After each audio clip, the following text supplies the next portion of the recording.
مشاهدينا مرحبا بكم في حوارات السياق. تعاني تونس من ارتفاع الأسعار والتضخم وتدهور مستوى معيشة المواطنين. هذه الأزمة الاقتصادية المتزامنة مع أزمة سياسية حادة تهدد بإفلاس الدولة التونسية، فيما يشترط البنك الدولي تنفيذ إصلاحات قد تقود إلى انفجار اجتماعي. للمزيد من المتابعة تنضم إلينا من جنيف سارة يركس زميلة أولى في برنامج كارنيغي للشرق الأوسط. أستاذة سارة، مرحبا بك معنا. Thank you so much for having me. ما أسباب الأزمة الاقتصادية في تونس ولما وصفت بأنها أسوأ أزمة مالية؟ There's a lot of reasons that go back a long time, but the main reason that Tunisia is facing the crisis it is facing today is because during the 10, 12 years of the democratic transition, the government really didn't address the different economic challenges that led to the revolution in the first place. And so you had really high levels of unemployment, increasing inflation, as well as some policies that were carried over from before the revolution, such as the state-owned enterprises and a very, very high public sector wage bill. The government really focused on tackling political reform instead of economic reform. And so they didn't really get a chance to, or they weren't willing to take the risk they needed to address some of these issues. And then you add on top of that, the pandemic, which decimated the tourism sector and really, really hurt a lot of the same areas of the economy that were suffering before the pandemic. And then finally, you throw in the new president, Kais, who has no economic experience and really didn't spend any of his time tackling the economy. He really went full force into reforming the political system over the past year and a half, but has spent almost no time and energy trying to address all the different economic crises that the country is facing. إذا أردنا فهم الأزمة من المستوى الشعبي، ما الذي يعنيه ارتفاع معدل التضخم للمواد الغذائية إلى نحو 20%؟ كيف يؤثر ذلك على المواطنين؟ The Tunisian people really across the board are very much suffering right now partially because of the war between Russia and Ukraine. Tunisia was one of the biggest importers of grain from Russia and Ukraine. And so the fact that they weren't able to get the same supplies that they were before has led to a lot of food shortages. And then on top of that, the inflation that you mentioned, people right now, if you go to the grocery store in Tunisia, a lot of the shelves are empty. And for the items that are there, a lot of people can't even afford to buy the different food items. So, the individual, the family, and we're not just talking about, people that are impoverished, we're talking about middle-class Tunisians as well, who can't afford some of the goods that they were able to afford before when they can even find them in the first place. ما أسباب تعثر تونس في الحصول على قروض خارجية؟ ما الذي عطل قطار التفاوض مع صندوق النقد؟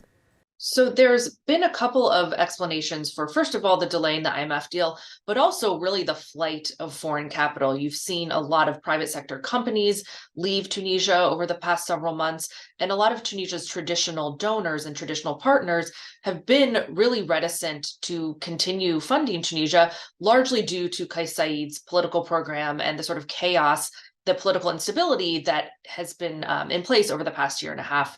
So the IMF did reach a staff level agreement with the Tunisian government back in the fall, but they have postponed numerous times the actual vote on that deal, partially because the Tunisian government has not been able to satisfy the conditions that the IMF has put forward. There's a lot of fear from the IMF that the Tunisian government won't actually put into place the conditions that are necessary for economic growth, including the privatization of state-owned enterprises, reducing some of the subsidies, addressing the public sector wage bill. The main labor union, the UGTT, has been really vocal that they are against these sorts of changes, and they've threatened to kind of shut down the economy if the Tunisian government moves forward with this. And so the IMF is waiting to make sure, they need to make sure that the UGTT, that the labor union is on board with the deal before they move forward. And that's really made things just come to a standstill because there's not really a scenario right now that the union would agree to the conditions the IMF needs or that the IMF is willing to change its conditions. So Tunisia is in a really, really difficult position right now as far as getting external financing. مفهوم، لكن هل تدخل صندوق النقد قادر على انتشال تونس من أزمتها؟ So certainly not in the short term. I mean, the IMF deal is important for two reasons. One is the actual $1.9 billion that it would provide over the term of the deal. But more importantly than that is the sort of giving confidence to the other investors. As I mentioned, a lot of the traditional partners and donors have left and have stopped funding Tunisia. A lot of them are waiting to see if this IMF deal happens. That's a signal to the international community that Tunisia is stable enough for them to invest in. And so that's part of it. But certainly, in the short term, this deal is not going to give people jobs. It's not going to put food on the table. Tunisia needs to do a lot more, and it needs to come from the Tunisian government itself first in order to address the short-term economic crisis as well as the long-term economic crisis. بالحديث عن الحكومة، أطلقت اكتتابا وطنيا لتمويل الميزانية. هل يمكن لهذا الاكتتاب أن يسد عجز الموازنة؟ No, not right now. I mean, the budget deficit is growing by the day. I mean, it's really tremendous. And again, because we've had so many of the donors step back, the United States, for example, in their latest presidential budget, put forward a 50% cut to their support to Tunisia. The European Union has continued to fund Tunisia, but not to the same levels it has in the past. We've really seen Tunisia trying to, get that support from the international community to step up and fill in the gap that the budget deficit provides. There's been, talks of trying to reach out to some of the Gulf states, for example, and there have been some conversations that have gone well there, reaching out to France, other European countries as well, but nothing has really materialized. The only country so far that has really stepped up to sort of help Tunisia is Algeria, but they're not giving the sorts of amounts that are going to make much of a difference in the Tunisian budget right now. قلت سابقا إن قيس سعيد ليس خبيرا بالاقتصاد. ماذا عن باقي مؤسسات الدولة، المركز التونسي مثلا؟ The central bank has been trying, and the central bank governor is someone who's been in place for a long time and is very much an expert in the economy. It's difficult though. You're in this situation now where Kais Saied really is in charge and has all the levers of power in his own hands. You don't have a parliament. You haven't had a parliament for 18 months, so it's really difficult to pass laws that would help address some of these issues. And the bigger issue, though, is the labor union and the fact that, they are going to try to actively stop any measure that if the central bank governor tries to change a policy or the parliament or the president tries to put forward some sort of economic reform, it's going to face a lot of pushback from the labor union and from a lot of the Tunisian people who feel like the changes, lowering subsidies at a time when you have such high inflation and when you have goods that are costing so much is really, really painful. And so there needs to be some sort of Band-Aid. You really need some sort of massive cash infusion that can help the country address the short-term pain that's going to come from the sort of challenges and reforms that the IMF is trying to put forward. وكأنك تخبرينني بأن الرئاسة والحكومة ليست على وفاق مع المصرف المركزي التونسي، أليس كذلك؟ I think in a way. I mean, I think that the president, it's more that he's just not focused on the economy.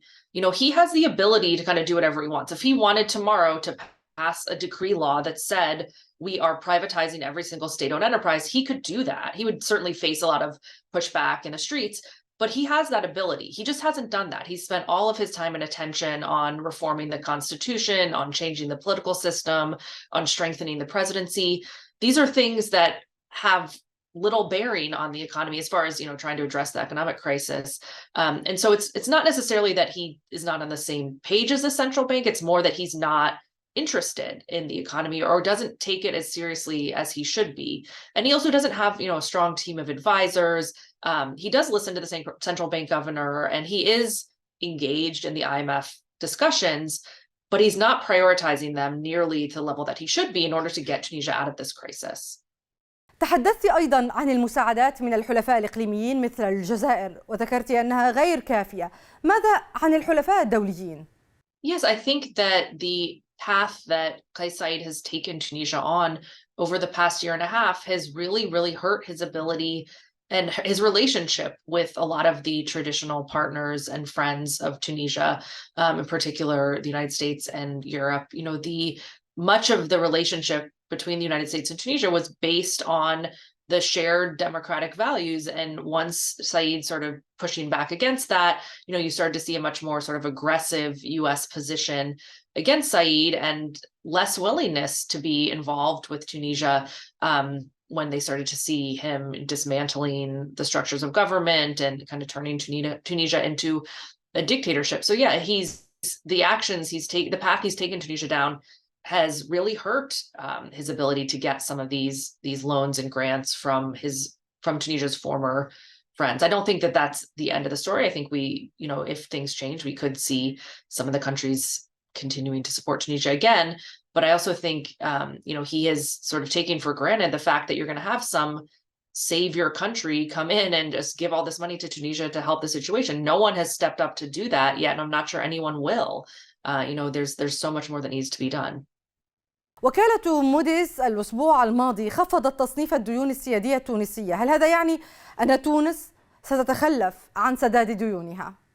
This has been the looming question for a little while now. There's a lot of speculation that Tunisia perhaps won't be able to pay its debts. And so, I don't know where things are going to end up here, but this is certainly a lot of fear that, the credit agencies have sort of gone up and down. They were downgrading Tunisia, and then things looked a little bit more positive, and they sort of held off, and now they're downgrading them again.